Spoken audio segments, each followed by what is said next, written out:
자, 오늘 우리에게 주시는 하나님의 말씀은 호세아 4장 1절부터 11절까지 말씀입니다. 호세아 4장 1절부터 11절입니다. 자, 다 피셨으면 우리 한 목소리로 함께 읽어보겠습니다. 시작.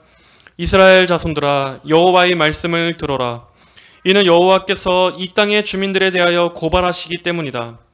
참으로 이 땅에 진실이 없고 인애가 없으며 하나님을 아는 지식도 없고 저주와 사기와 살인과 도둑질과 간음이 횡행하며 피가 피를 뒤잇는다. 그러므로 땅이 신음하고 거기 사는 모든 사람들이 들짐승과 공중의 새와 더불어 쇠약해지며 바다의 물고기들도 사라질 것이다. 그러나 서로 다투지 말고 서로 비난하지도 마라. 내 백성이 제사장과 다투는 자처럼 되었기 때문이다. 너는 낮에 넘어지고 너와 함께 있는 선지자는 밤에 넘어질 것이다. 내가 내 어머니를 멸할 것이다. 내 백성이 지식이 없으므로 망한다. 내가 지식을 버렸기 때문에 나도 너를 버려 내 제사장이 되지 못하게 하고 내가 내 하나님의 율법을 잊었으므로 나도 내 자녀들을 잊을 것이다. 그들이 번성할수록 내게 더욱 죄를 지었으니 내가 그들의 영광을 부끄러움으로 바꿀 것이다. 그들이 내 백성의 속죄의 제물을 먹으면서 그들의 마음은 죄악에 둔다. 그러므로 백성이나 제사장이나 모두 똑같게 될 것이니 내가 그들의 행실대로 벌하며 그들의 행위대로 갚을 것이다. 그들은 먹어도 배부르지 않으며 간음하여도 숫자가 늘지 않을 것이니 이는 그들이 여호와를 버리고 따르지 않았기 때문이다. 음행과 묵은 포도주와 새 포도주가 그들의 마음을 빼앗는다. 아멘. 자, 우리는 앞선 1장부터 3장까지의 내용에서 이스라엘의 반역된 죄악이 어떤 것인지를 보았고, 그럼에도 하나님의 은혜가 어떻게 저들을 놓지 않으셨는지를 보았습니다. 호세아와 고멜의 관계는 곧 하나님과 이스라엘과의 관계의 모형이었습니다. 고멜의 음행으로 인해서 파탄나버린 부부관계 속에서도 호세아가 그녀를 끝까지 버리지 않았던 것처럼 하나님께서도 우상을 숭배하던 더러워진 이스라엘을 끝까지 버리시지 않으셨습니다. 음행한 아내를 찾아 용서하고 또 다시 받아들이는 호세아의 모습에서 우리는 우상 숭배로 더러워진 이스라엘을 찾아 계속 용서하시고 계속 하나님의 백성으로 만들어 가시려는 하나님의 사랑과 인내를 보게 됩니다. 이제 호세아 선지자는 자신의 가정에 대해서는 더 이상 말하지 않고 이제부터는 이스라엘이 하나님께 범죄한 죄들에 대해서 신랄한 지적과 고발을 시작합니다. 여기서 묘사되는 방식을 보면 마치 법정의 한 장면을 떠올리게 합니다.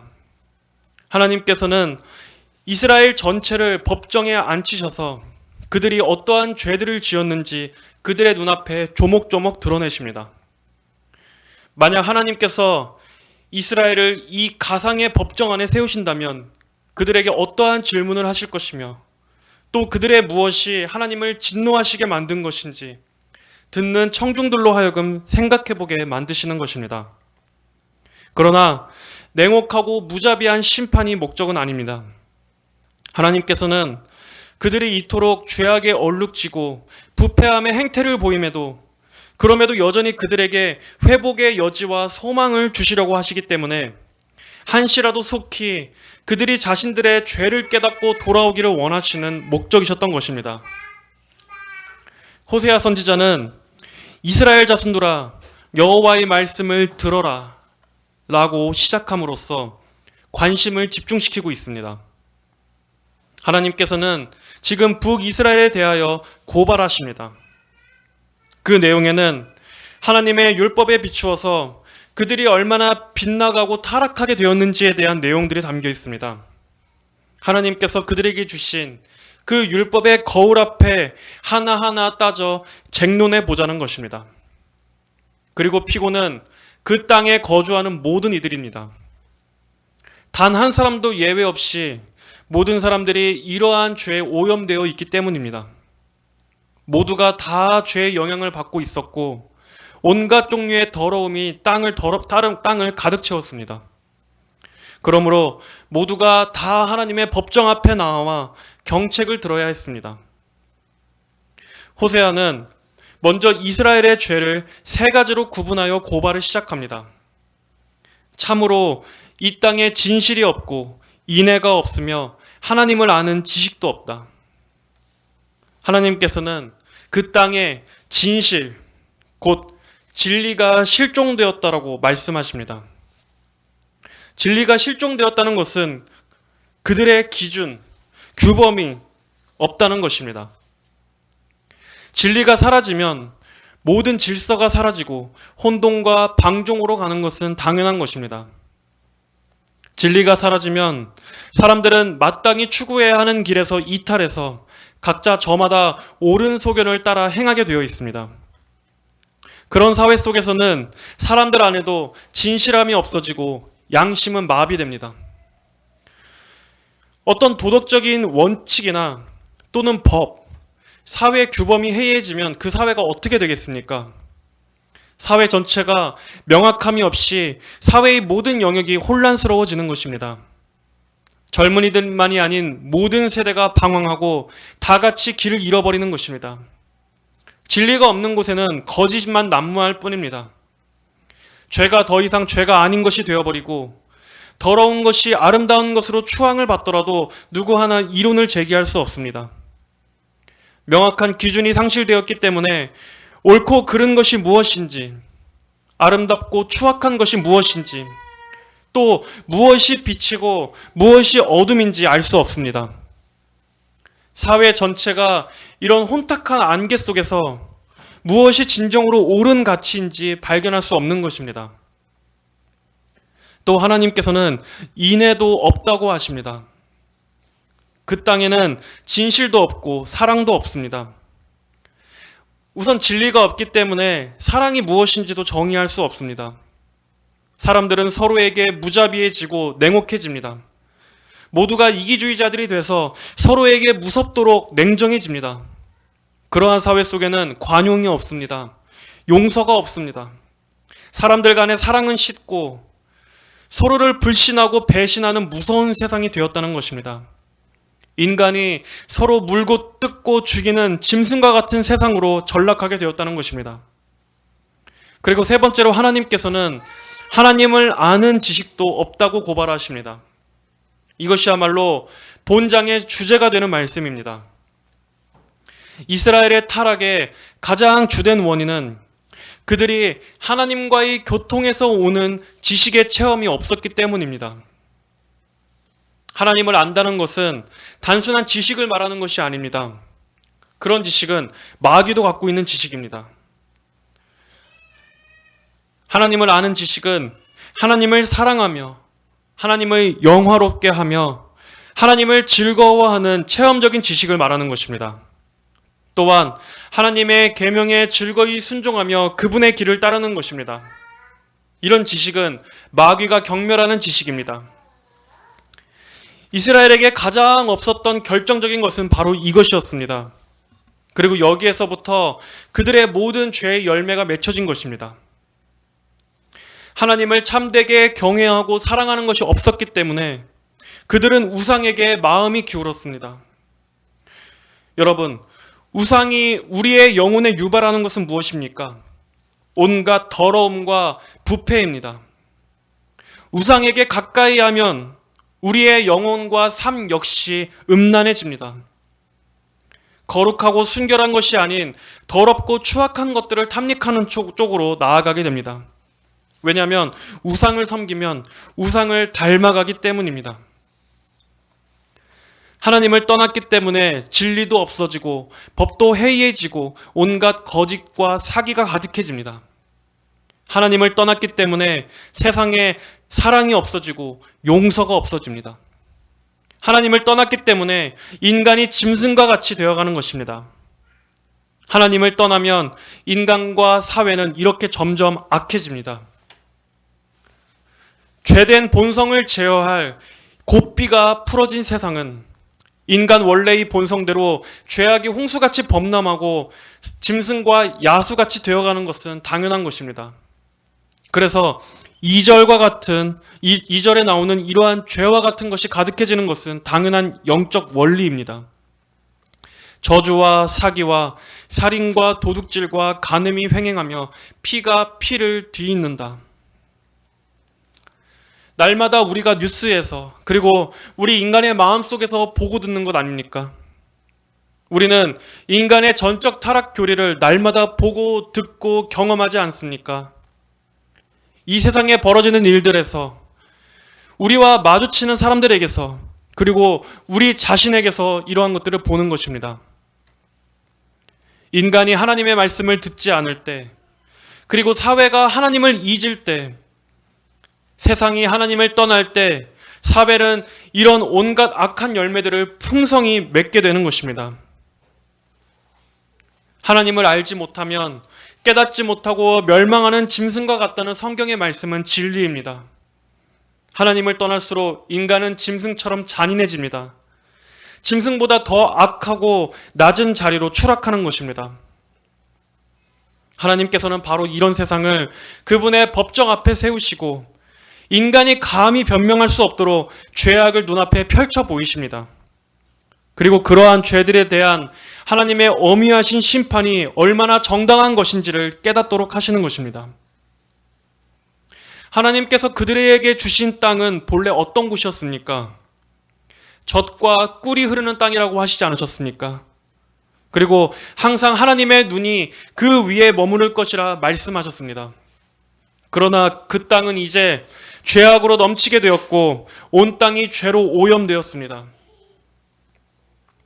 하나님께서는 그분의 백성들에게 언약을 주실 때 육체를 가진 모든 생물, 새와 가축과 땅 위에 기는 모든 것들에 대해서 생육하고 번성하게 될 것을 축복과 함께 약속해 주셨습니다. 이것들은 인간을 섬기며 인간의 풍족함에 유익을 주기 위해 존재하는 것들이었습니다. 그러나 인간이 하나님과의 관계에서 어그러지자 땅에 있는 모든 것마저 함께 쇠잔해지게 되었습니다. 그러므로 땅이 신음하고 거기 사는 모든 사람들이 들짐승과 공중의 새와 더불어 쇠약해지며 바다의 물고기들도 사라질 것이다. 성경에서도 마지막 때로 갈수록 이 피조세계에 닥치게 될 큰 재난을 예고하고 있지 않습니까? 그것은 이 땅이 넘치는 죄악으로 인해서 땅마저 극도로 파괴되어 갈 것을 보여주는 것입니다. 이제 죄악이 관영하였으므로 하나님의 오래 참으심이 끝나가고 머지않아 심판이 오게 될 것을 보여주시기 위한 것이었습니다. 우리는 이 말씀들을 통해서 모든 죄의 뿌리는 하나님을 경외하지 않는 것임을 기억해야 합니다. 거기서부터 우리의 삶의 죄들, 세상의 죄들이 무성하게 뻗어나오고 인간들 간에 서로 무자비하고 용서하지 않고 서로 불신하는 죄들이 뻗어나오며 그것들이 이 세상을 가득 차게 해서 이 자연세계까지 영향을 미친다는 것을 알아야 합니다. 이어서 4절에서는 이렇게 말씀하고 있습니다. 그러나 서로 다투지 말고 서로 비난하지도 마라. 내 백성이 제사장과 다투는 자처럼 되었기 때문이다. 자, 여기서 하나님께서 서로 다투지 말라는 말씀은 무슨 뜻입니까? 그것은 이 세상의 문제에 대해서 너희들끼리 서로 소송하거나 책임을 묻고 전가하는 것이 소용없다는 말씀입니다. 그런 것으로는 근본적으로 해결이 되지 않기 때문입니다. 그리고 여기서는 제사장과 다투는 백성이 나옵니다. 이후의 말씀들에 대해서는 여러 해석들이 있습니다. 하지만 종합해 보면 여기서는 제사장들, 종교 지도자들의 타락에 관한 책망의 말씀이 나옵니다. 제사장들은 북이스라엘의 백성들에게 하나님의 말씀을 잘 가르치고 영적으로 잘 지도해야 했지만 타락한 제사장들은 하나님을 아는 지식을 내팽겨쳐버리고 자신들의 유익만 구하기에 바빴습니다. 그들은 거짓 종교인이요, 오늘날로 말하자면 그저 직업적인 종교인들, 직업적인 목사, 직업적인 사역자들을 말하는 것입니다. 이러한 그들이야말로 이스라엘의 심판을 초래한 장본인들이었습니다. 당시 수많은 거짓 선지자들은 오히려 하나님의 참된 말씀을 전하는 참 선지자들의 사역을 회방하고 하나님의 참 종들의 입을 막고 손을 묶기 위해서 공격했습니다. 제사장과 선지자의 직무가 무엇입니까? 하나님의 백성들을 항상 하나님께로 가도록 때로는 경책하고 때로는 가르치는 것입니다. 그들은 하나님의 양 우리에서 양들이 이탈하지 않도록 목자이신 주님의 지시를 따라서 양들을 인도하는 하나님의 충성된 계의 역할을 하는 자들이었습니다. 그러나 그들은 그 거룩한 의무에 태만했습니다. 오히려 그들이 먼저 하나님을 아는 지식을 버렸습니다. 그들은 하나님의 충성된 계로서 짓지 않았습니다. 대신 그들 역시 타락한 백성들과 한 가지로 탐심과 정욕의 노예가 되어서 죄악 더미에 함께 뒹굴었던 것입니다. 그런 그들 안에서 어떻게 가르침이 있을 수 있었겠습니까? 그런 그들의 입술에서 어떻게 하나님의 진리의 말씀이 전해질 수 있었겠습니까? 그들은 독이 든 물을 백성들에게도 나누어 주었습니다. 제사장들부터가 먼저 이 세상을 사랑하니 백성들도 같이 따라갈 수밖에 없었습니다.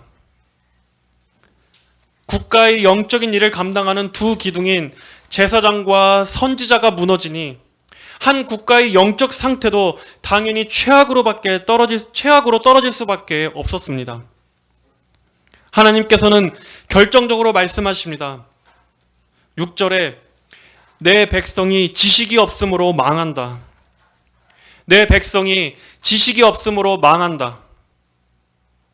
하나님을 경멸하면 반드시 망합니다. 하나님을 소홀히 하면 그 조직과 공동체는 반드시 끝장납니다. 가정도, 교육도, 사회도, 정치도 하나님으로부터 세워지지 않고 하나님을 제거하면 반드시 망합니다. 제사장들은 이런 것을 반드시 경고해야 했습니다. 모든 문제가 여기에서부터 출발한다는 것을 백성들에게 각인시켜야 했습니다. 그래서 그들이 엇나가고 있다면 얼른 돌이켜서 하나님 앞으로 끌어다 앉혀서 다시 그들이 생명길로 가도록 해야 했습니다. 그들은 살아계신 하나님을 섬기는 자들이었습니다. 또 그들은 무엇을 상대하고 있는 자들이었습니까? 영혼을 상대하는 일이었습니다. 구원이 달려있는 문제를 다루는 아주 중요한 일을 맡고 있는 자들이었습니다. 가장 엄중하고 가장 두렵고 가장 중요한 문제를 다루는 자들이었습니다. 그러나 그들은 8절의 말씀처럼 백성의 속죄 제물을 먹으면서 그들의 마음은 죄악에 뒀습니다. 또 11절의 말씀처럼 음행과 포도주와 새 포도주가 그들의 마음을 빼앗았습니다. 당시 제사장은 이스라엘 내에서 사회적인 위신과 권력을 가진 신분이었습니다. 그러나 그 일은 세속적인 목적으로 감당해서는 안 되는 아주 거룩한 직분이었습니다. 하지만 거짓 제사장들은 그 일을 자신의 탐심을 채우는 데 이용했습니다. 당시에 제사장들의 수는 많아졌지만 그렇다고 그 제사장들의 수가 많다고 해서 이스라엘에 과연 영적 성장이 있었습니까? 그들이 하나님의 충성된 개로서 정직하게 지졌습니까? 전혀 그렇지 않았습니다. 그들은 하나님에 대한 예배보다는 제사장의 권한을 이용해서 벌어들이는 수입에 더 관심이 많았고 백성들에게 하나님을 아는 지식에 대해 촉구하기보다는 백성들의 탐심을 더욱 부추겨서 더 많은 재물을 갖고 오게 만드는 데 혈안이 되어 있었습니다. 오늘날에도 어디서 많이 보는 모습들 아닙니까? 이렇게 이스라엘의 부패의 결정적인 책임은 제사장들에게 있었다는 것을 우리는 인정해야 합니다. 하지만 그렇다고 백성들의 책임 또한 면제되는 것은 아닙니다. 하나님께서는 우매하고 타락한 영적 지도자나 우매한 백성들 모두 다 같이 죄가 있다고 말씀하시기 때문입니다. 9절에 그러므로 백성이나 제사장이나 모두 똑같게 될 것이니 내가 그들의 행실대로 벌하며 그들의 행위대로 갚을 것이다. 하나님의 말씀을 똑바로 가르치지 않는 지도자나 거짓된 말씀을 분별하지 못하고 바른 말씀에는 관심도 없이 그저 탐심만 가득한 백성들이나 둘 다 매 한 가지로 하나님의 심판의 대상이 되는 것입니다. 이런 그들에게는 하나님의 은혜도 하나님의 진정한 복도 임하지 않습니다. 오히려 하나님께서는 있던 것마저 거두어 가실 것입니다. 이들에 대한 하나님의 심판은 정당한 것입니다. 하나님께서는 그들이 번성할수록 더 죄를 지으니 그들의 영광을 부끄러움으로 바꿀 것이라 말씀하셨습니다. 또 그들이 먹어도 배부르지 않을 것이며 간음하여도 숫자가 늘지 않을 것이라 하셨습니다. 하나님을 떠나고 그분의 말씀을 듣지 않으면 이렇게 결과적으로 다 허무하게 되고 다 사라지게 됩니다. 아무리 쌓아도 쌓이지 않을 것이며 아무리 채워도 다 비게 될 것입니다. 아무리 먹어도 결코 배부르지 않을 것입니다. 영혼의 진정한 필요는 오직 하나님의 풍성함으로만 채울 수 있기 때문입니다. 영혼뿐 아니라 우리 삶에 있어서도 오직 하나님께서 주시는 것만이 우리의 삶을 기름지게 할 수 있습니다. 이 세상 신인 바알, 바로 마귀가 주는 풍요와 번성은 우리에게 진정한 번성을 가져다 주지 못합니다. 하나님께서는 마지막에 그 모든 것을 다 헤쳐버리시고 모든 것을 다 흩으시고 걷어버리실 것입니다. 우리는 오늘의 말씀을 통해서 이 한 가지를 기억합시다. 우리의 삶을 다시 하나님으로부터 시작하는 것입니다. 우리의 삶에 하나님을 중심으로 모시는 것입니다. 하나님의 말씀을 먼저 듣고 하나님을 경외하는 것부터 우리의 삶을 세우지 않는다면, 여기에 기초를 두지 않는다면 우리의 삶과 가정과 사업과 이 나라의 모든 근본은 철저하게 무너진다는 것을 기억합시다. 내 백성이 지식이 없으므로 망한다. 이 말씀은 반대로 하나님을 경외한다면 참된 풍요와 번영이 있을 것을 내포하는 것입니다. 이 풍요는 세속적인 탐욕이 아닐 것입니다. 또 단순히 육적인 복만 말하는 것이 아닐 것입니다. 우리가 하나님을 진정으로 경외할 때 하나님께서는 우리의 삶을 보장하시고 세상의 쇠잔함 속에서도 성도에게는 끊이지 않는 물길을 대주실 것입니다. 여러분 기억하십시오. 하나님을 떠났을 때 모든 상실이 온다는 것이 진리라면, 정확히 이들이 행한 것과 반대되는 것을 우리가 추구할 때 은혜와 풍성함이 올 것이라는 것도 반드시 진리일 것입니다. 하나님을 전심으로 추구할 때, 또 우리가 하나님의 나라와 그분의 의를 먼저 구할 때 우리에게 있어야 할 모든 것을 아시는 하나님 아버지께서 친히 자녀들의 삶을 보장해 주실 것입니다. 하나님을 경외할 때 우리의 삶에 진리와 인애가 있게 하실 것이며, 또 하나님의 양식으로 배부르게 될 것이며, 때에 따라 성도들의 삶에 만나도 주실 것이며, 진정으로 참된 번성도 주실 것입니다. 항상 세상으로 향하려는 우리의 이 악한 본성을 하나님의 말씀을 들음으로써 제어하시고 하나님의 양 우리 안에 늘 거하게 되시는 성도 여러분들이 되시기를 주의 이름으로 축복합니다. 다 함께 기도하겠습니다. 거룩하신 주님 감사합니다.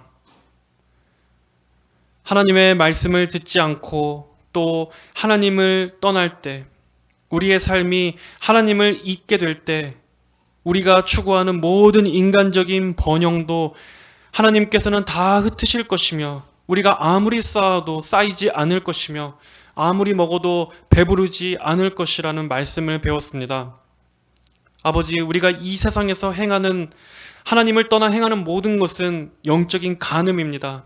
하지만 주님 말씀 가운데 너희가 간음하여도 수가 불어나지 않을 것이라고 말씀하셨습니다. 우리가 하나님을 떠나서 이 세상 신을 섬기고 따를 때 우리에게 얻어지는 모든 소득들은 결국에는 우리에게 아무런 또 부함과 또 풍성함도 주지 못할 것을 우리가 말씀을 통해 배웁니다.